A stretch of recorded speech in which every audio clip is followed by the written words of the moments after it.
আমার ছোটবেলায় আমার মনে আছে, আমি মাদ্রাসার থেকে আইসা বারান্দায়, বাসার বারান্দার মধ্যে বসছি, মোড়ার মধ্যে। কুমিল্লা শহরে আমাদের বাসা ছিল।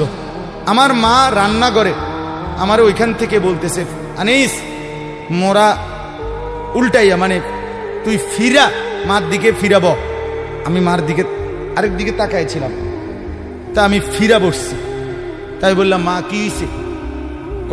ওই ঘরের জানালা দিয়া ওই বাড়ির পাশের বাসার কাজের মেয়ে ও তোর দিকে চাইয়া রইছে। মা এটা দেখছি, এই জন্য তোরে বলছি ঘুরা মার দিকে ফিরা বসতে। মার নজর, মা নজর রাখছে।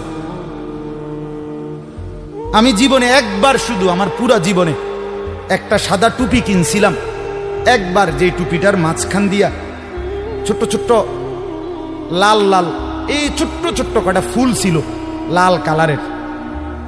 এই একটা টুপি শখ করে এমনি ভাল লাগছিল, কিনছিলাম ওই মাহফিলে যে দোকান বসে এডির থেকে। তখন আমি মাত্র নতুন চাকরি নিছি, পড়ালেখা শেষ করে বেতন হইছে অল্প টাকা। বাড়িতে গেছি, আমার আব্বা এটা দেখছে।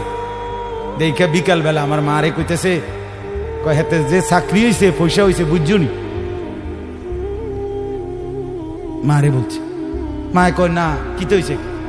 টুপি দেখছো না, টুপি দেখো না, রঙ্গিলা টুপি পিনছে, বুঝাই তো যায় ভূতের বেতন হইছে, চাকরি হইছে।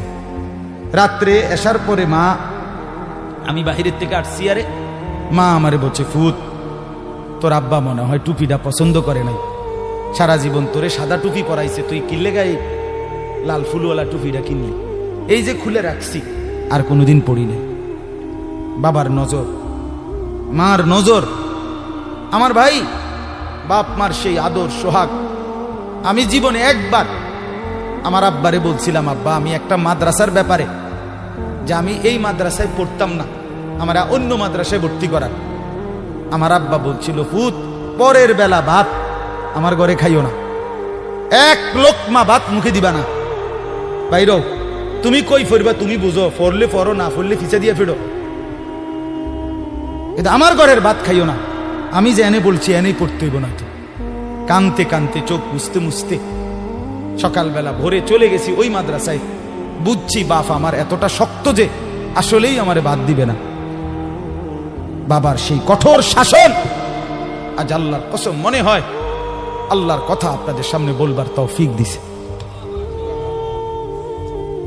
আজ মা বাপ গাফেল হয়ে গেছে, গাফেল গাফেল। আপন ছেলে, মা বাপ বাইচা থাকতে আপন ঘরে ছেলেটা